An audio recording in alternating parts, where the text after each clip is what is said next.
امام کائنات سید الاولین والآخرین شفیع المذنبین رحمت للعالمین سیدنا و مولانا امام اعظم محمد رسول اللہ صلی اللہ علیہ وسلم نے ارشاد فرمایا کہ حلال اور حرام بالکل واضح ہے کہ یہ حلال یہ حرام، اور ان کے درمیان کچھ مشتبہات ہیں، متشابہات نہیں، مشتبہات یعنی جو شک والی چیزیں ہیں، جو ایمبیگوس چیزیں ہیں، مبہم چیزیں، جو ان مبہم چیزوں سے بچ گیا اس نے اپنا دین بھی بچا لیا، اپنی عزت بھی بچا لی۔ یعنی کلیئر کٹ حلال حلال حرام، بیچ میں پتہ نہیں جائز ہے ناجائز ہے تو کرنا شروع کر دے، وہ پھنس گیا۔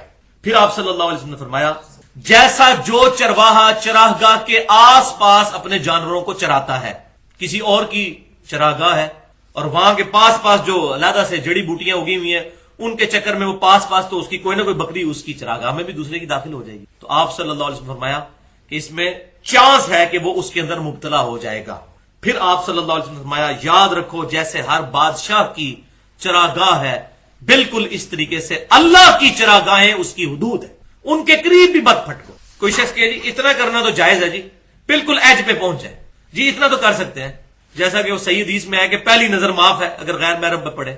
اب غیر محرم پہ پہلی نظر کا مطلب یہ ہے کہ اچانک پڑ گئی، اگر کسی کو چلتے ہوئے ویسے ہی اندازہ ہو گیا، اور اکثر ہو جاتا ہے، ہمارا ویژن جو ہے کافی ہوتا ہے سامنے کہ سامنے سے عورتیں آ رہی ہے تو اب بندہ کہ جی ادھر سے نیت کر لے گی جی ایک نگاہ جو ہے وہ حلال ہے، ایسے کر کے ایک نگاہ میں ایک گھر چھوڑے، یہ چیز وہ ایک نگاہ اسی جب آپ کو پتہ چل گیا اسی وقت حرام ہو گیا، وہ جو پہلی نگاہ بھی ہوگی اب وہ آپ کی دوسری شمار ہوگی۔ تو اللہ کی چراگاہوں سے دور دور رہنا ہے، اللہ کی حدود سے دور دور، ورنہ عین ممکن ہے آدمی اس میں مبتلا ہو جائے۔ جس طرح بھی یہ موبائل کے نام کے اوپر جو ہے بے حیائی مچائی ہوئی ہے، مجھے نہیں سمجھ آتی کہ کالج کے یا اسکول کے اسٹوڈنٹس کو یا اسی طریقے سے فیمیل اسٹوڈنٹس کو گھر والوں نے موبائل کیوں لے کے دیے ہوئے ہیں؟ ان کا کیا کام ہے کہ موبائل رکھیں اپنے پاس سوائے اس کے کہ وہ بے حیائی میں مبتلا ہوں گے؟ تو جی خیر ہے جی، گھر سے رابطہ کرنا ہوتا ہے، گھر والوں سے کیا رابطہ کرنا ہوتا ہے؟ پوجا کی جا رہی ہے اولاد کی، ذرا دیر کے لیے باہر نکلے پتہ نہیں کیا ہوا۔ انسان کے اندر جو ٹریفک چل رہی ہے اس کو کون کنٹرول کر سکتا؟ کوئی لا علاج بیماری لگ جائے آپ کنٹرول کر سکتے ہیں، ہم تو باہر کی ٹریفک کو ہی دیکھ رہے ہوتے ہیں۔ روزانہ جو 1,00,000 دفعہ دل دھڑک رہا ہے وہ ماں باپ کی کوشش سے، کسی ڈاکٹر کی کوشش تو نہیں چل رہا۔ 25 دفعہ گردے جو ڈائلسس کر رہے ہیں وہ انسان کی اپنی کوشش سے تو نہیں کر رہے۔ تو اللہ تعالیٰ تو کسی وقت بھی کسی کو سزا دیتے ہوئے فیلور اس کا کر سکتا ہے، یا امتحان کے طور پر ہر وقت اللہ سے ڈرتے رہنا چاہیے۔ تو آپ صلی اللہ علیہ وسلم نے فرمایا آگاہ ہو جاؤ اللہ کی حرام کردہ جو حدود ہیں وہ اس کی چراگاہ ہیں۔ پھر آپ صلی اللہ علیہ وسلم نے فرمایا آگاہ ہو جاؤ جسم میں گوشت کا ایک ایسا ٹکڑا اور لوتڑا ہے کہ اگر وہ صحیح ہو جائے تو پورا جسم صحیح ہو جاتا ہے، اور اگر وہ ٹیڑھا ہو جائے تو پورا جسم ٹیڑھا ہو جاتا ہے۔ اور آگاہ ہو جاؤ وہ دل ہے، جس طرح اس جسم کا مسکن جو ہے دماغ ہے، روح کا مسکن دل ہے، یہ اس کا سینٹرل پوائنٹ ہے۔ وہ کچھ عرصہ پہلے تک تو سائنس نہیں مانتی تھی اس بات کو کہ دل بھی سوچتا ہے، قرآن پاک بار بار کہتا ہے ان کے دل اندھے ہو گئے، لیکن اب وہ مانتے ہیں اس بات کو، تحقیق کی ہے۔ خصوصاً یہ جو دور حاضر کا بہت بڑا فزکس میں اتھارٹی ہے بندہ اسٹیفن ہاکنگ جو ہے انگلینڈ کے اندر، جس کا میں نے ریفرنس بھی بگ بینگ تھیوری کے حوالے سے who is Allah in the light of latest scientific facts, Allah کون ہے جدید سائنسی تحقیق کی روشنی میں، اس میں نے اس کا بھی ریفرنس دیا تھا، زندہ ہے ابھی تو وہ معذور ہے۔ تو اس کی جو جب میڈیکلی ٹریٹمنٹ ہو رہا تھا اس دوران یہ چیز ڈسکور ہوئی ہے کہ اس کے دل کے ساتھ پرابلم، دل کے سوچنے والا مسئلہ جو ہے ڈسٹرب ہے۔ تو دل بھی سوچتا ہے، دماغ بھی سوچتا ہے، یہ پیرلل ہے۔ اور یہ بات اس طرح سمجھ آتی ہے کہ روح کا مسکن دل ہے اور جسم کا مرکز دماغ ہے۔ دوسری حدیث صحیح مسلم کی، اس ایک حدیث کو اگر ہم لے لیں تو سارے معاملات حل ہو جائیں۔ آپ صلی اللہ علیہ وسلم نے فرمایا نیکی خوبصورت شے کا نام ہے اور گناہ وہ جو تیرے دل میں کھٹکے، اور تو اس بات سے کراہت محسوس کرے کہ کہیں لوگ مطلع نہ ہو جائیں تیرے اس غلطی کے اوپر۔ جب تیرا یہ کنسپٹ دل میں آ جائے تو سمجھ لے وہ گناہ ہے، اور نیکی تو بڑی خوبصورت شے ہے۔ اللہ الحمدللہ سبحان اللہ۔ اور اسی حدیث کی ڈیٹیل ہے جو جامعہ ترمذی، سنن نسائی اور مسند امام احمد میں صحیح سند کے ساتھ ہے۔ امام حسن سیدنا علی کے بیٹے امام حسن ابن علی کہتے ہیں میں نے خود رسول اللہ سے یہ بات یاد کی تھی صلی اللہ علیہ وسلم، جامعہ ترمذی، سنن نسائی، مسند امام احمد، کہتے ہیں میں نے خود حضور سے سن کے یہ بات یاد کی تھی کہ آپ صلی اللہ علیہ وسلم نے فرمایا جو شے تجھے شک میں ڈال دے اسے چھوڑ دے، اور ساتھ ہی فرمایا سچائی اطمینان بخشتی ہے اور جھوٹ شک میں مبتلا کر دے۔ وہی بات صحیح مسلم کی، گناہ وہ جو تیرے دل میں کھڑے۔ تو بھائیو اللہ تعالیٰ نے جو انسان کے اندر اخلاقی حص رکھی ہے کہ ہر انسان خواہ وہ کسی مذہب سے واقف ہو یا نہ ہو، اس کو یہ بات اپنی جبلت کی وجہ سے پتا ہے کہ جھوٹ بولنا بری چیز ہے، سچ بولنا اچھی چیز ہے، کسی کے ساتھ زیادتی کرنا برا ہے، کسی کے کام آنا اچھا ہے۔ اس کے لیے کسی چیز کی ضرورت نہیں ہے کسی پیغمبر کی کسی کتاب کی تعلیمات نہ بھی پہنچی ہوں کسی کے پاس، تب بھی انسان اپنی اخلاقی حس کی وجہ سے پہچان جاتا ہے کہ یہ بات غلط ہے۔ اسی لیے میں اکثر کہتا ہوں کہ ہالی ووڈ کی فلم کے اینڈ پہ بھی سچ کی جیت دکھائی جاتی ہے۔ آج تک کوئی ایسی فلم نہیں بنی کہ جس میں دکھایا جائے کہ جھوٹ جیت گیا اور سچ ہار گیا۔ اس کے پیچھے کیا ہے؟ وہ اخلاقی حس جو ہر انسان کے اندر موجود ہے کہ انسان کو اس بات کا پتہ ہے کہ یار سچی بات کرنا اچھی چیز ہے، جھوٹ بولنا برا ہے۔ تو اسی کانٹیکسٹ میں میری ایک بڑی ڈیٹیل گفتگو ہے، وہ کوشش کریں تو اس کو بھی سنیں۔ 50 منٹ کی گفتگو ہے، مسئلہ نمبر 18 کے نام سے گناہ کبیرہ اور توبہ کا بیان۔ وہاں میں نے کافی ساری چیزیں کھول کر بیان کی، لیکن آج محل نہیں۔ تیسری حدیث صحیح بخاری کی کہ آپ صلی اللہ علیہ وسلم نے فرمایا، شاید یہ اسی زمانے کے بارے میں تھا، کہ لوگوں پر ایسا زمانہ آئے گا کہ آدمی اس بات کی پرواہ نہیں کرے گا کہ اس کا رزق حلال سے آ رہا ہے یا حرام سے آ رہا ہے۔ مال آنا چاہیے، پیٹ بھرنا چاہیے، کوئی پرواہ نہیں کرے گا۔ اور حیران کن بات ہے کہ رزق حلال کی وہ تو بات ہونی ہے، بند ہو گئی ہے۔ ٹوٹل دین جو ہے وہ گیٹ اپ کے اوپر آ گیا، جی اس کی داڑھی کتنی لمبی ہے، اس نے پگڑی کتنی لمبی باندھی ہوئی ہے، اس کی شلوار کتنی اونچی ہے، یہ نماز کتنی پڑھتا ہے۔ حالانکہ بنیادی چیز جو ہے وہ رزق حلال، یہ ساری چیزیں بھی دین کے اندر شامل ہیں، لیکن ان ساری چیزوں نے جس کی بنیاد پر قبول ہونا ہے وہ رزق حلال ہے۔ رزق حلال از دا لٹمس ٹیسٹ آف ایمان۔ رزق حلال ایمان کی کسوٹی ہے، اس کی طرف توجہ نہیں ہے۔ سود جو ہے وہ دیندار بھی کھا رہا ہے اور بے دین بھی کھا رہا ہے، بلکہ سود لے لے کر حج اور عمرے کے لیے بھی جا رہا ہے۔ نہیں ہو رہا آپ کے سامنے؟ ہر سال عمرے پہ حج کے لیے جاتے ہیں لوگ، مال جو ہے وہ حرام سے آ رہا ہے، اور وہ سمجھ رہے ہیں کوئی اللہ تعالیٰ پہ ہم نے بہت بڑی معاذ اللہ جو ہے وہ احسان جتا۔ این جی اوز، ہاسپٹلز کھولے ہوئے ہیں حرام کے مال کے، ناچ گانے کی کمائی ہے، اس کے ذریعے ہاسپٹلز اور این جی اوز چل رہے ہیں۔ ہمارے اس ملک پاکستان میں تو آپ کو ایسی بہت مثالیں ہیں، اور وہ تو آپ کو کہیں گے جی انسانیت کی خدمت تو بہت بڑا کام ہے، لیکن رزق جو ہے وہ حرام ہے، ولیعوذ باللہ تعالی۔ اور یہ میں اپنی طرف سے بات نہیں کر رہا، یہ اگلی حدیث اس کو چوتھی حدیث سپورٹ بھی کر دے گی، سیکنڈ لاسٹ حدیث آج کی، کہ صرف حلال مال جو ہے وہ اللہ تعالیٰ قبول کرے۔ اور یہ حدیث ہے صحیح مسلم میں، نبی صلی اللہ علیہ وسلم نے فرمایا، بے شک اللہ پاک ہے اور صرف پاک مال کو قبول کرتا ہے۔ اللہ پاک ہے اور صرف پاک مال کو قبول کرتا ہے۔ پھر آپ صلی اللہ علیہ وسلم نے یہ آیت تلاوت فرمائی، بسم اللہ الرحمن الرحیم، یا ایھا الذین آمنوا کلوا من الطیبات ما رزقناکم، اے ایمان والو کھاؤ پاکیزہ مال میں سے جو ہم نے تمہیں دیا ہے، پاکیزہ مال، حرام مال نہیں۔ پھر آپ صلی اللہ علیہ وسلم نے ذکر کیا، یہ صحیح مسلم میں آگے حدیث چلتی، یہ میں سمجھتا ہوں کہ ایپیکس ہے رزق حلال کے اوپر۔ آپ صلی اللہ علیہ وسلم نے فرمایا کہ ایک آدمی دور دراز کا سفر کر کے آتا ہے، اس کا پرانگدہ بال ہے، جسم پر مٹی لگی ہوئی ہے، یعنی ایسی حالت ہے کہ عام آدمی کو بھی اس پہ ترس آئے۔ پھر وہ ہاتھ لمبے کر کر کے دعائیں کرتا ہے، یا رب یا رب یا رب، لیکن اس حال میں اللہ کے سامنے اس نے ہاتھ اٹھائے ہوئے ہیں کہ اس کا کھانا حرام سے ہے، اس کا پینا حرام سے ہے، اس کا لباس حرام سے ہے، اس کا گوشت حرام کی غذا سے پرورش چڑھا ہے۔ اللہ ایسے کی دعا کیوں کر قبول کرے؟ اللہ ایسے کی دعا کیوں کر قبول کرے؟ اس کے بعد کوئی گنجائش رہ جاتی ہے؟ تو آپ صلی اللہ علیہ وسلم نے واضح بتا دیا کہ دنیا میں تو یہ آفت آنی ہے کہ دعائیں قبول نہیں ہوں گی اگر رزق حرام ہے۔ اور پانچویں اور آخری حدیث، وہ آخرت کا عذاب رزق حرام کے۔ ویسے تو قرآن پاک میں کئی جگہ ہے جو لوگ یتیموں کا مال ہڑپ کر رہے ہیں، اپنے پیٹ میں دوزخ کی آگ بھر رہے ہیں، جس میں بولتا ہوں کہ یہ مورل لاز ہیں دنیا میں، آخرت میں ایکٹیو ہو جائے۔ دنیا میں جو ایکٹیو لاز ہیں وہ ادھر ہی ایکٹیو ہیں۔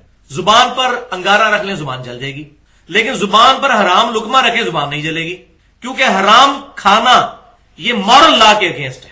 لیکن یہ جو حرام ہے قیامت والے دن دوزخ کی آگ بن جائے۔ کوئی بندہ جو ہے وہ جھوٹ بولتا ہے، اس کی زبان نہیں جلتی۔ ہاں زبان کے اوپر کوئی گرم چیز رکھ لیتا ہے، گرم دودھ بھی پی لیتا ہے، زبان جل جائے۔ جھوٹ بولنے سے نہیں جلتی، کیونکہ یہ مورل لا ہے، یہ ڈورمنٹ پوزیشن میں ہے دنیا۔ آخرت میں یہ سارے مورل لاز ایکٹیو ہو جائیں گے۔ وہ جو بار بار یہ آیت آئی سورۃ البقرہ میں بھی، سورہ نساء کے اندر بھی، جو لوگ یتیموں کا مال ناجائز طریقے سے ہڑپ کر رہے ہیں وہ دراصل اپنے پیٹ میں دوزخ کی آگ بھر رہے ہیں۔ تو وہ اب سن لیجیے آپ، صحیح حدیث مسند امام احمد میں اور سنن دارمی میں بالکل صحیح سند کے ساتھ آپ صلی اللہ علیہ وسلم نے فرمایا، حرام سے پرورش پانے والا گوشت جنت میں داخل نہیں ہوگا، ولیعوذ باللہ تعالی۔ یہ جملہ تو تھوڑا کم سخت ہے، اگلا جملہ بہت سخت، بہت سخت۔ ساتھ ہی فرمایا، اور حرام سے پرورش پانے والا ہر گوشت اس بات کا زیادہ مستحق ہے کہ اسے آگ میں جلایا جائے۔ جنت تو دور کی بات، خالی جنت نہ بھی ملتی تب بھی ٹھیک تھا، لیکن فرمایا دوزخ میں بھی جائے گا، وہ اس چیز کا زیادہ مستحق ہے کہ اسے دوزخ میں ڈال دیا جائے جس کی پرورش حرام مال کے ذریعے، والعیاذ باللہ تعالی۔ اس میں ایک بات ضمن کر دوں، مجھے اگلے دن بھی کسی نے کوسچن کیا تھا، ای میل کی تھی کہ جی میرا جو والد صاحب ہیں وہ بینک میں ملازمت کرتے ہیں، تو اب میرا رزق ان پر ڈیپینڈنٹ ہے، تو میرا گوشت حرام کے مال پر پرورش پا رہا ہے۔ تو میں نے اس کو کہا کہ جب تک آپ اپنے پاؤں پر کھڑے نہیں ہوتے اس وقت تک اپنے ماں باپ کے ساتھ حسن سلوک کریں قرآن کے روح سے، دنیا میں معروف طریقے. لیکن جیسے ہی آپ کے معاملات سیدھے ہوتے ہیں اپنے والدین سے اپنا رزق الگ کریں، اپنے آپ کو الگ نہ کر لیں، اس کی اجازت نہیں ہے. ادھر ہی رہیں لیکن ان کو بات سمجھائیں. پھر جب تک یہ معاملات، لہذا میں نے یہ سولوشن پیش کیا، تھریٹیکل بات نہیں ہے، پریکٹیکلی لوگوں کو ایسے مسائل بھی ہوتے ہیں، تو وہ معاملہ بالکل ڈفرنٹ ہے. باقی جو خود کر رہا ہے، خود بینک کی ملازمت اس نے اختیار کی ہوئی ہے یا اس کے علاوہ حرام طریقے سے مال کھا رہا ہے، اس کا معاملہ بالکل الگ ہے، وہ اللہ کی بارگاہ میں پکڑا جائے گا. اب آج کی گفتگو کو، یہ تو 5 حدیثیں رزق حرام اور حلال کے کانٹیکسٹ میں، آخری حدیث جو میں نے آخر کے لیے رکھی تھی عبرت کے طور پر، وہ صحیح بخاری اور صحیح مسلم کی حدیث ہے، متفق، اور یہ دل تھام کے سننے والی حدیث ہے.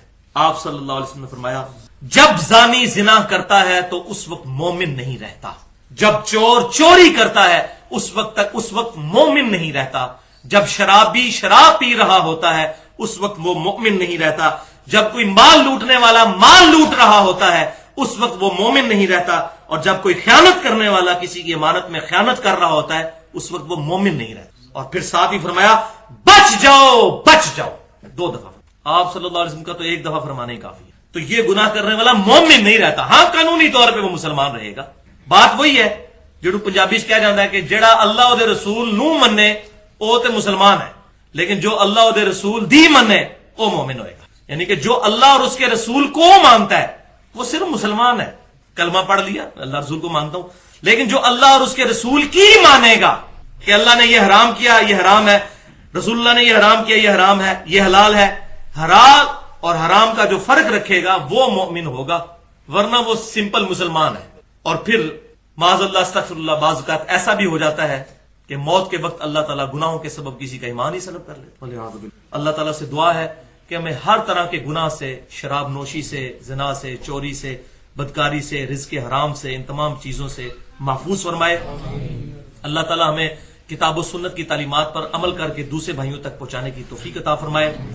ہماری یہ جو 2 گھنٹے کی گفتگو ہوئی، پچھلے 1 گھنٹہ اور آج بھی تقریباً یہ 57-58 منٹ کی گفتگو، اس میں کوئی غلط بات جذبات میں میرے منہ سے نکل گئی تو اللہ تعالیٰ ہمارے دلوں سے معاف کر دے. اور یہ بھی یاد رکھیے گا کہ اسلام میں ہر گناہ کی توبہ کا طریقہ دوسرا. چوری کی توبہ یہ نہیں ہے کہ آپ نے جس کا مال چرایا اس کے ہاتھ میں جا کے مال رکھ دیں تو توبہ قبول. یہ صرف اس وقت تک ہے جب تک وہ اپنا کیس لے کے جوڈیشری میں. ایک بندے کا مال چوری ہوا، ابھی اس نے جوڈیشری میں اپنا کیس نہیں لے کے گیا، تھانے میں کوئی رپورٹ نہیں کروائی، آپ کو رات کو شرمندگی ہوئی، آپ جا کے چور کا مال واپس، چور جو ہے وہ جا کے جس کا چوری کیا واپس. لیکن ونس کیس رپورٹ ہو گیا، لوگوں کو پتا چل گیا، عدالت تک بات پہنچ، اب آپ لاکھ کہیں مجھ سے 10 گنا بھی لے لو لیکن مجھے سزا نہ ہو، اب جو ہے اسلامی حدود لگے گی کہ آپ کا ہاتھ کاٹا جائے گا. ہاتھ کٹوائے بغیر آپ کی توبہ قبول. اس طریقے سے قتل کی توبہ کا بھی ایک طریقہ قرآن میں ہے. قتل کی توبہ تو آپ کو ڈبل کرنی پڑتی ہے اس اعتبار سے کہ اللہ کی طرف توبہ کرتے وقت اس کی پلنٹی بھی دینی پڑتی ہے کہ ایک غلام آزاد کرے. غلام نہیں آزاد کر سکتے تو 60 جو ہے وہ آپ مسکینوں کو کھانا کھلائیں گے، یہ 60 مسلسل روزے رکھیں، یہ اللہ کا حق پورا کریں گے. اور مقتول کا حق یہ ہوگا کہ اگر وہ بلڈ منی ڈیمانڈ کرتا ہے یعنی دیت، تو 100 اونٹ کے برابر، یعنی آج کی آپ سمجھ لیں 2 سے 2.5 کروڑ روپیہ بنتا ہے. اگر آپ 1.5-2 لاکھ کا بھی ایک بہت بھی کر لیں تو 1 لاکھ کا تو لگتا ہے 1 کروڑ تو بن ہی جائے. ابو داؤد میں حدیث ہے کہ 100 اونٹ ہے بلڈ منی دیں گے، اور وہ بھی اس صورت میں اگر وہ ایگری کر. اور اگر وہ کہے کہ میں قتل کے بدلے میں قتل کرواؤں گا، تو پھر آپ جب تک قتل نہیں ہوتے ہیں نا قتل کے، آپ کی توبہ اس حوالے سے جب کیس جوڈیشری اور آپ پکڑے جاتے. تو اب یہ حرام مال والا جو مسئلہ ہے یہ بہت کریٹیکل. اس میں اگر کوئی یعنی ایک سرکاری ادارے میں XYZ کوئی بھی ادارہ ہوتا ہے، اس کے اندر ملازمت اختیار کی، چاہے جائز کام کرنے کے لیے چاہے ناجائز کام کرنے، دونوں صورتوں میں اگر وہ کسی سے رشوت، تو ظاہر ہے وہ حرام کا مال کھا رہا ہے،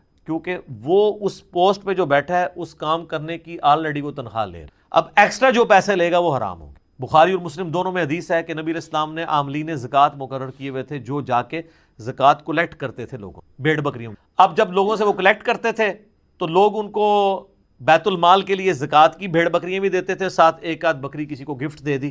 اب جب وہ آ کے نبی علیہ السلام کے پاس بیت المال میں زکوٰۃ جمع کرواتے تھے تو کہتے تھے یہ تو وہ ہے جو ہم نے زکوٰۃ کلیکٹ کیا اور یہ مجھے گفٹ. تو نبی علیہ السلام فرماتے تھے کہ جاؤ اپنے ماں باپ کی گود میں جا کے بیٹھو، میں دیکھتا ہوں تمہیں وہاں پہ کون گفٹ دے. تمہیں اس پوسٹ کی وجہ سے گفٹ ملا، یہ بھی بیت المال میں ہے. یہ ایک جنرل حدیث ہے جو سب کو کور کرتی ہے کہ جس شخص کو سرکاری پوسٹ کی وجہ سے کوئی گفٹ بھی ملا ہے وہ حکومت کے خزانے میں جمع کروائے گا، کیونکہ اگر وہ اس پوسٹ پہ نہ ہوتا اس کو کوئی گفٹ نہ دیتا. اگر کوئی فوڈ انسپیکٹر نہ ہو تو کس نے اس کے گھر جا کے جو ہے وہ اتنے کلو مرغی اور اتنے کلو قیمہ جا کے دینا ہے؟ ہمیں تو نہیں کوئی آ کے دیتا، دیو بھی نہ میرا کو لے کے پہنچ جاؤ میرے گھر. ویسے میں کہہ رہا ہوں کہ اس پوسٹ کی وجہ سے دے رہے ہیں نا، یا علماء کو جو مل رہا ہے ان کی پوسٹ کی وجہ سے مل رہا ہوتا ہے نا. تو اس طرح کے گفٹ اگرچہ عاملین زکوٰۃ کی تنخواہ درست ہے، وہ قرآن میں سورہ توبہ کی آیت نمبر 60 میں 8 مصرف آئے ہیں زکوٰۃ کن کن کاموں میں لگ سکتی ہے. اس میں سے ایک مصرف یہ ہے کہ جو زکوٰۃ کو کلیکٹ کرنے والے سرکاری ملازمین ہیں ان کی، اس لیے ہمارے ٹیکسز کا جو پیسہ ہے اس سے فوج کی، ایجنسیز کی، اور اسی طریقے سے جو باقی حکومتی عہدیدار ہیں ان کی تنخواہیں جاتی. اب وہ اپنا کام کرنے کا ایکسٹرا پیسہ لوگوں سے لینا شروع کر دیں. جس طرح کسی زمانے میں ہمیں یاد ہے کہ شناختی کارڈ جب یہ نادرہ نہیں تھی، اللہ بھلا کرے پاکستان میں ایک ادارہ ایسا ہے جس میں ہم فخر کر سکتے. پرسنلی انہوں نے آ کے کم از کم کسی ایک کام کو تو سٹریم لائن کیا ہے نا.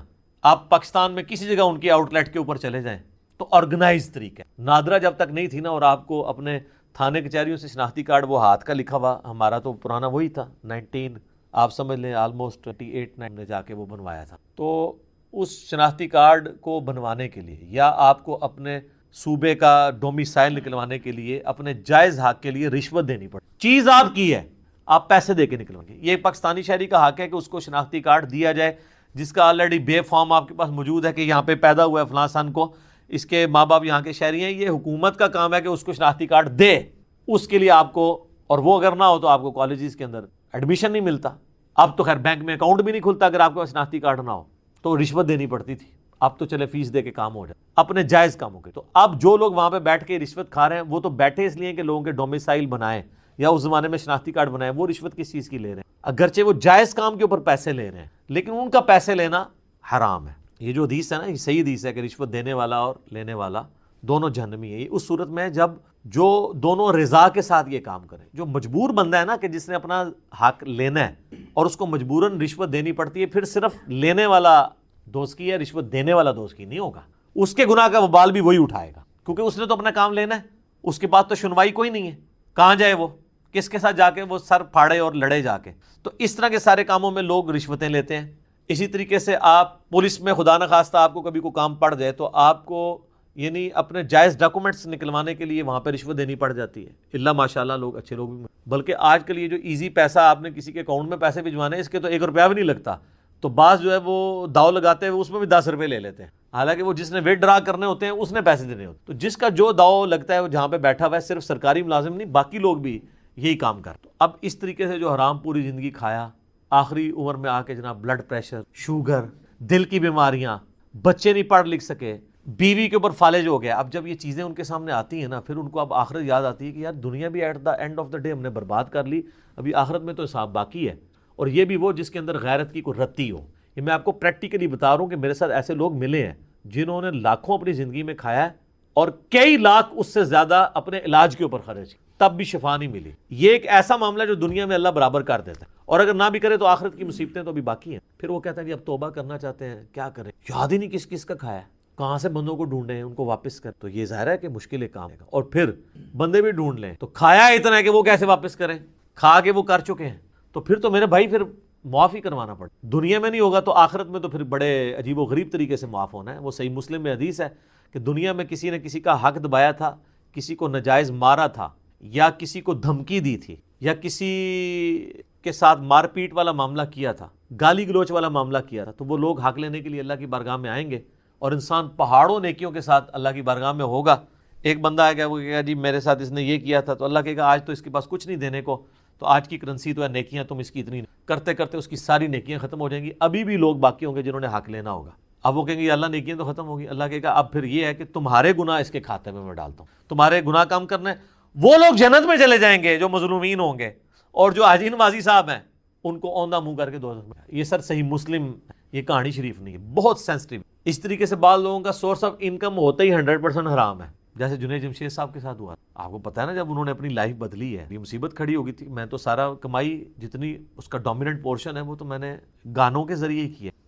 تو وہ خود بتاتے ہیں، تقی عثمانی صاحب کے پاس گئے کہ سر کوئی اس کا حل نہ کریں، ویسے فقہ حنفی ایکسپرٹ ہیں، حل کوئی نہ کوئی نکال لیں گے. بال انہوں نے اپنی جگہ ایک اجتہاد کیا، یہ اجتہاد ہی ہے، ظاہر ہے دلیل تو ہمارے پاس اپنے اینڈ پہ جو انہوں نے کہا کہ ٹھیک ہے تم اپنے، ظاہر ہے تمہارے پاس تو اب یہی مال ہے نا جس سے تم آگے کام، اسی آرام کے مال سے کوئی کاروبار کرو، اور جب اس سے کاروبار سے جو تمہیں نفع حاصل ہو اس نفع کو سائیڈ پہ رکھتے جاؤ، جوڑتے جاؤ، اور جب وہ راس المال کے برابر ہو جائے جو تم نے اکویٹی جہاں پہ انویسٹ کر کے جو یعنی مثلاً 1 کروڑ روپے کی انویسٹمنٹ کی تھی تو وہ منافع جب 1 کروڑ ہو جائے نا تو وہ 1 کروڑ روپیہ تم اللہ کی راہ میں اور پھر تمہارا مال پاک ہو. لیکن سٹارٹ تو اس سے لیا ہوا تھا نا. یہ اتنا خطرناک مسئلہ ہے. میرے پاس خیر اس کا کوئی سلوشن اس کے سوا ہے بھی نہیں, لیکن اس سے اگر کوئی یہ پلی لینا شروع کر دے کہ وہ سمگلنگ کر کے یہ کسی اور طریقے سے کہتے ہیں نا پہلا کروڑ بنوانا ہی مشکل ہوتا ہے, اگلے کروڑ سے آ جاندے ہیں. دیکھنے آپ کے یہاں پہ کئی ارب پتی لوگ ہیں, ان کو وہ لوگ اگر اپنی بایوگرافی آپ کو سناتے ہیں تو وہ کہتے ہیں کہ ہمیں تو اپنے ماں کی دوائی کے لیے بھی ہمارے پاس پیسے نہیں تھے. آج وہ جناب خربوں کے مالک ہیں. تو ظاہر ہے کہیں پہ انہوں نے جو ہے نا وہ نو بال کرائی ہے نا وہ پہلا کروڑ تو بنایا نا. یہ سب جناب میرا علا وجہ بصیرت یہ دعویٰ ہے کہ دنیا میں آپ کو جتنے کھرب پتی لوگ نظر آ رہے ہیں یہ حلال کے طریقے سے اوپر نہیں پہنچے. اب اگرچہ وہ 100% حلال کے اوپر ہوں, کہیں نہ کہیں انہوں نے بیچ میں ڈنڈی ماری ہے, کیونکہ حلال کی آؤٹ پٹ یہ کبھی بھی نہیں ہوتی کہ انسان اس لیول کے اوپر چلا جائے. چاہے انہوں نے اپنے فائلوں کو ٹائر لگائے ہوئے ہوں, وہ اس کو غلط سمجھ نہیں رہا ہوگا, لیکن کہیں نہ کہیں اس نے اپنے معاملات کیے ہوں گے. چاہے دھونس کے اوپر کسی سے کوئی چیز ہتھیائی ہو, یا کسی دوسرے کو نیچا کرنے کے لیے اس کے خلاف پروپیگنڈا کر کے اپنی پروڈکٹ لانچ کی ہو. آپ کوئی بندہ لیں اور وہ کہے کہ میں نے کچھ بھی نہیں کیا اور میں ارب پتی بن گیا ہوں, نہیں, کہیں نہ کہیں اس نے ڈنڈی ضرور ماری ہوئی ہو. اور پھر جب آپ یہ بات کریں گے نہیں جی اللہ چاہے تو حلال میں برکت نہیں دے سکتا. جناب حلال کو دنیا سے ہونی آیا ہے. حلال میں تو پھر یہ نہیں ہے کہ آپ جناب حلال کمائیں گے اور زکوٰۃ نہیں دیں گے. جس کے پاس 1 ارب روپیہ سر, اس کی زکوٰۃ جو ہے نا وہ 2.5 کروڑ روپیہ بنتی سال کی. جی 1 لاکھ پہ 2.5 ہزار دیتے ہوئے تو دل باہر نہیں آتا, لیکن 1 ارب والے کے لیے 2.5 کروڑ نکالتے ہوئے دل باہر آ جاتا ہے, ایسے تک پہنچ جاتا ہے, کیونکہ وہ بہت بڑی رقم ہے. اس کو نظر آئے گا 2.5 سال کٹی, 2.5 اگلے سال کٹی, تلے ہی آئے گا سارا کچھ. حالانکہ اس کو یہ نظر نہیں آ رہا کہ اس انویسٹمنٹ سے میں نے کتنا کمایا ہے, تو زکوٰۃ تو دینی ہوتا ہے. صرف زکوٰۃ کی بات ہو رہی ہے جو اس نے دینی. کتنے امیر فیکٹریوں کے آنرز ہیں, آپ ان سے جناب زکوٰۃ کہتے ہیں جی اسی اللہ بھی سانو بے حسابہ دینا, اسی بغیر حساب دے دیں. جو لوگ آپ کو یہ کہہ رہے ہیں نا ہم بغیر حساب کے دے رہے ہیں, وہ اپنے آپ کو دھوکہ دے رہے ہیں. وہ حساب اس لیے نہیں کرتے کہ ان کی اگر زکوٰۃ 2.5 کروڑ بننی ہے نا تو وہ 2.5 لاکھ روپے دے رہے ہوتے ہیں. ان کو پتہ ہے حساب کیا تو پھنس جائیں گے. تو انہوں نے اپنے آپ کے نا جیسے کبوتر نے آنکھیں بند کر لی ہوتی ہیں کہ بلی غائب ہو جائے, وہ یہ کرنا چاہ رہے ہوتے ہیں, اس بٹر فیکٹ سے بھاگنا چاہ رہے ہوتے ہیں. اللہ نے تو کوئی کام بھی بغیر حساب و کتاب کے نہیں کیا. آپ کو یہ کہا ہوا ہے جتنا دل کرے نمازیں پڑھ لو, 5 نمازیں فرض کی. رمضان کے جس مہینے میں جو جاؤ جتنے روزے رکھ لو, نہیں 1 مہینہ ہے اس کے 1 روزے ہیں. نماز شروع ہوتی ہے کسی قاعدے قانون کے مطابق, ختم. یہ تو نہیں جو مرضی پڑھ لو اس کے اندر, وہ ساری چیزیں تعلیم کی ہوئی ہیں. تو یہ بیسیکلی اپنے آپ کو دھوکہ دے رہے ہیں, کیونکہ ان کو پتہ ہے کہ ہم نے جب کیلکولیشن کرنی ہے نا تو وہ پھر اور کہتے ہیں یہ مقروض ہیں. جناب دنیا میں جتنے کروڑ پتی لوگ ہیں مقروض ہی ہیں, کیونکہ انہوں نے اگر اکویٹی جو ہے وہ 10 کروڑ لگائی ہوئی ہے تو ڈیٹ 15 کروڑ اٹھایا ہوا ہے. یعنی راس المال ان کا 10 کروڑ ہے تو ادھار جو ہے انہوں نے 15 کروڑ اٹھایا ہوا ہے, 25 کروڑ کی انویسٹمنٹ ہے. تو وہ کہتے ہیں نہیں ہم تو مقروض ہیں, ہم پہ تو زکوٰۃ بند. ان سے پوچھیں نہیں کتنے مقروض, کہتے ہیں 15 کروڑ کے مقروض ہیں. انویسٹمنٹ کتنی ہے, وہ کہتے ہیں 10 کروڑ کی. تو کہتے ہیں آپ نکالیں 15 میں سے 10 تو 5 کروڑ تو ہم نے دینا ہے. حساب کرنا ہی بھول جاتے ہیں. جناب انویسٹمنٹ 10 کروڑ کی نہیں ہے, 25 کروڑ کی ہے. 25 کروڑ میں سے آپ نے 15 کروڑ نکالنا ہے اپنے ادھار والا, تو 10 کروڑ کی آپ نے زکوٰۃ دینی ہے. کیونکہ انویسٹمنٹ انہوں نے راس المال اپنی اکویٹی 10 کروڑ لگائی, 15 کروڑ اٹھایا ڈیٹ ادھار, ٹوٹل کتنا ہو گیا 25. تو 25 کروڑ میں سے 15 کروڑ مائنس ہوگا نا, چھڑے اپنے 10 میں سے ہی 15 نکال دیں گے, الٹا پھر آپ کو اللہ سے مانگنے پڑ دیں گے. ظاہر ہے کہ یا اللہ تو منو کچھ دے, میں نے زکوٰۃ نہیں دینی. تو اتنے بولے بنے حساب کتاب کرنا بھی بھول جاتے ہیں. وہ 10 کروڑ کی تو آپ زکوٰۃ دیں گے. آپ نے جو میڈیکل سٹور کے اندر اگر کروڑوں کی دوائی رکھی ہوئی ہے, کروڑوں کا کپڑا رکھا ہوا ہے, تو وہ جو کپڑا ہے نا وہ کہتا ہے نہیں پیسہ تمہارے پاس ہے ہی نہیں, یہ کپڑا ہی پڑا ہوا ہے, تو کپڑا بیچ کے آپ کو پیسہ ملنا ہے نا. کئی عورتیں وہ کہتی ہیں نہیں ہمارے پاس سونا ہے, ہماری تو کمائی کوئی نہیں ہے. تو سر سونا توڑوا کے اس میں سے زکوٰۃ دینی ہے, 7.5 تولے سے زیادہ نہیں جوڑنا نا. جوڑنا ہے تو اس کے اوپر آپ نے اللہ تعالیٰ نے جو آفیشیل آپ کے اوپر رکھا ہوا ہے زکوٰۃ والا معاملہ وہ آپ نے. تو اس طریقے سے جو حرام مال والا مسئلہ ہے نا جی, بندے ڈھونڈیں ان کو پیسے دیں, نیتے گوٹے گیٹے پکڑ کے ان کو معاف کرو. اب ان کی مرضی ہے معاف کریں. اب پیسے ہیں, بندے ڈھونڈنا ناممکن ہے, ظاہر ہے مختلف پوسٹوں پہ رہے. تو آخری حال یہ ہے کہ آپ وہ رقم کیلکولیٹ کریں, اتنی رقم آپ اللہ کی راہ میں خیرات کریں, اس نیت کے ساتھ کہ اس خیرات کا ثواب ان لوگوں کو پہنچے کہ جن کا میں نے مال ہٹایا ہے. اور ان بیچاروں نے ہو سکتا ہے اپنے زمانے میں خود اتنی خیرات نہ کرنی ہوتی, وہ قیامت والے دن جب دیکھیں گے کہ وہ خیرات کا مفت کا ثواب ان کے نامہ مال میں آ گیا, تو عین ممکن ہے وہ آپ سے راضی ہو جائیں کہ چلو یار اس نے ہمارے سے پیسہ لیا تھا تو ہماری طرف سے خرچ کیا, بلکہ وہ تو کہیں گے کہ اور ہی تھوڑا لے لیتا, آج تو کرنسی تھی نیکیاں تو ہمیں مل جائے. تو اللہ تعالیٰ اور اس کو سپورٹیو احادیث بھی ہیں کہ اللہ تعالیٰ پھر معافی والا معاملہ فرما دے گا. لیکن یہ بہرحال آپ کو ککل عباد اسی طریقے سے معاف کر, یہ تو مال کی بات ہو رہی ہے, باقی جو زیادتیوں والا معاملہ ہے وہ تو جناب بہت سخت ہے. سورہ نساء میں ہے جو لوگ یتیموں کا مال ناحق کھا رہے ہیں وہ اپنے پیٹ میں دوزخ کی آگ بھریں. تو جناب آپ کو معاف کروانی پڑے, ادروائز پھر یہ اگر نہ کوئی ملے تو پھر اس طریقے سے ایک آخری حال. آپ کو کہتا ہے میرے پاس مال بھی نہیں ہے, پھر جناب آپ رو پیٹ کے پوری زندگی گزاریں کہ اللہ تعالیٰ آپ پہ رحم کھائے کہ قیامت والے دن آپ کے جن کے اوپر آپ نے ظلم ڈھایا ہے ان لوگوں کو اللہ تعالیٰ خود سے اپنی طرف سے کچھ دے کے راضی کر دے. تو وہ تو رونا پیٹنا اب آپ اللہ کے سامنے. ہمارے پاس تو یہ سولوشن تھا کہ آپ اللہ کی راہ میں خرچ, لیکن اس میں اب میرے پچھلے دنوں ایک کلپ بھی آ چکا ہے 40 سال پرانا قرضہ, گولڈ کی ڈی ویلیو کو بھی آپ کاؤنٹ کریں. ظاہر ہے تو آپ تو آج کی ڈیٹ میں وہ قرضہ اتار رہے ہیں نا. یہ تو نہیں ہے کہ آپ نے رشوت کھائی تھی آج سے 40 سال پہلے 1000 روپے تو آج 1000 روپے آپ اتاریں گے, نہیں. وہ آپ کو گولڈ کے اعتبار سے کیلکولیٹ کرنا پڑے گا, کیونکہ اگر بارٹر سسٹم ہوتا تو پھر کیا ہونا تھا کہ اگر آپ نے سال پہلے کسی کی 40 کلو گندم ہتھیائی تھی تو آج 40 کلو ہی دینی تھی نا. یہ تو نہیں ہونا تھا کہ آج 1 کلو دینی تھی.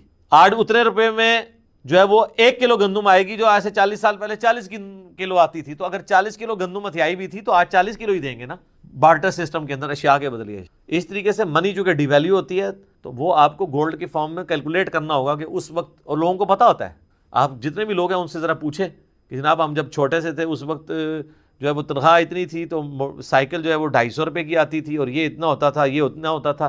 جب یہ 1 روپے کا نان ہوتا تھا تو ہونڈا جو 70 ہے وہ 10,000 روپے کا ملتا تھا. تو ریشو پروپورشن نکالنا کوئی مشکل نہیں ہے. اور آج کل تو گوگل حافظہ اللہ میں آپ لکھیں اور وہ آپ کو بتا دے گا. آپ 50 سال پرانا بھی ریٹ نکالیں نا گولڈ کا, وہ آپ کو اس طرح بتائے گا. آپ لکھیں ڈالر اور روپے کی جو قدر کا فرق ہے 1947 سے ابھی تک آپ کو دے دے گا کہ اس وقت جناب ڈالر اتنے کا تھا, 4 روپے کا ڈالر تھا جو آج ڈالر 163 روپے کا ہو چکا ہے. 1960 میں کسی کے پیسے کھائیں تو ڈالر کے ساتھ ریشو, اور ڈالر تک آپ پہنچ گئے تو آپ گولڈ تک پہنچ گئے. وہ آپ میرا کلپ دیکھ لیں, یہ پوری بینکنگ کی سازش جو ہوئی ہے, ڈالر انہوں نے لانچ کر دیا, گولڈ آپ کا ہتھیار کے اپنے پاس رکھا ہوا ہے انہوں نے, تاکہ جس وقت چاہیں آپ کی گیچی مروڑ دیں. دنیا کی اکانومی ان کے پاس ہے. تو اس طرح کے گناہوں سے پھر توبہ کا طریقہ یہی ہوگا, اور تو کوئی آپ کے پاس حل نہیں. بہر اللہ کا شکر ہے کسی کو موت سے پہلے یہ خیال آ جائے کہ اس نے توبہ بھی کر, یہ بھی اللہ کی رحمت ہی ہے, ورنہ پوری زندگی کسی کو خیال ہی نہیں آتا کہ اس نے توبہ کرنی ہے. اور اسی طریقے سے آخرت کی زندگی میں انسان پہنچ جاتا. دیکھیں جنید جمشید صاحب نے جب یہ اپنی لائف چھوڑی تھی تو ان کے ساتھ اور لوگ بھی تھے, اور آج کی ڈیٹ میں تو ہم کہہ سکتے ہیں کہ جنید جمشید صاحب فوت بھی ہو چکے. انہوں نے دیکھ بھی لیا ہے کہ ایک وہ بندہ جس کے پاس سب کچھ ٹھیک تھا, دین کا کام بھی کر رہا تھا, اسے فوت نہیں ہو, لیکن اللہ کے فیصلے تو فوت ہو گیا نا. فوت ہونے کے بعد بھی کتنے لوگوں نے عبرت پکڑی, اکا دکا نے پکڑی ہے. ابرار الحق نے بعد میں داڑھی رکھ لی, کافی غم, اور کچھ میجارٹی لوگ تو اسی طریقے سے ہی چل رہے ہیں. ویسے ہی ایئر کریش کا سننے کے بعد ایٹ لیسٹ جو ایئر کریش میں 2-4 بندے بچ جاتے ہیں وہی توبہ کر لیں, یہ جن کے مر گئے تھے وہ مرنے کے بعد توبہ کر لیں. ان کے پچھلے جو ہیں کہ یار یہ تو اسی طریقے سے تھا, توبہ کیا کر رہے ہیں, وہ 5 کروڑ روپیہ نکلا ہے. یہ جو فلائٹ گری تھی رمضان کے اندر, کتنے دعوے دار مسلمان پیدا ہو گئے ہیں, اندازہ کریں اتنا بڑا حادثہ کسی نے دیکھا ہوا ہے اور 4-5 دعوے دار پیدا ہو گئے کہ ہمارے پیسے ہیں. اس کا مطلب ہے کوئی فرق. تو لہٰذا میں نے جو جملہ بولا تھا نا کہ ایئر کریش میں جو لوگ جاتے ہیں وہ وہاں مرے ہوئے لوگوں کو پانی پلانے نہیں جاتے ہیں, ان کو بھی پتہ ہے کہ وہاں پہ ہڈیاں بھی نہیں ملنی ہیں, وہ جا کے ان کے زیورات اور پیسے لوٹنے کے لیے جا. جی ہاں اسلامی بھائی, مسلمان بھائی, تو ریئلٹی ہے یہ. اگر کوئی کہتا ہے نہیں جی اس سے ہمارے ایک ملک و قوم کے امیج کو نقصان پہنچ رہا ہے, تو یہ سرخی پاؤڈر آپ خود لگاتے رہیں, پوری قوم کو, پوری دنیا کو پتہ ہے کہ ہم کیا ہیں. باقی جی اللہ تعالیٰ ہمیں حرام مال سے بچائے, حلال کے اوپر قناعت نصیب کرے, اس کی برکتیں عطا فرمائے. اور اگر کسی نے اپنی زندگی میں ایسا کیا ہے تو وہ اب رجوع اللہ لے کے آئے, اور جن لوگوں کا حق غصب کیا ہے ان سے معافی کروائے, ان کو مال دے, خالی کھلی معافی کروانے سے مال دے. اس طرح لوگ پوچھ رہے ہوتے ہیں کہ جی ہمارے والد صاحب ہماری بہنوں کو جداد میں نہیں دے کے گئے, تو ہم دیں, بالکل دیں آپ, تاکہ آپ کے باپ کو دوزخ کی آگ سے بچا لیا. یہ نہ کہیں کہ وہ تو اپنے اعمال خود بھگتیں گے, تو یہ مال جو آپ لے کے تو اس کے اوپر عیاشی کر رہے ہیں, اس باپ کے مال پہ آپ عیاشی کرنے کے لیے تو تیار ہیں, اس باپ کو دوزخ کی آگ سے بچانے کے لیے تیار نہیں ہے. اس مال کے ذریعے جو آپ نے نہیں تھا کمایا, آپ کو وراثت میں ملے اپنے باپ کی وجہ سے, اس باپ کو چند پیسے اس میں سے دے کے اس کو آگ سے بچانے کے لیے تیار نہیں ہے. یا آپ نے تو نہیں مال کمایا, اس مال میں سے اپنی بہنوں کو دینے کے لیے تیار نہیں ہے. سوچنے کی. ٹھیک ہو گیا جی. اللہ تعالیٰ سے دعا ہے جو حق بات میں نے کہی اللہ تعالیٰ ہمارے دلوں میں راسخ فرمائے. اگر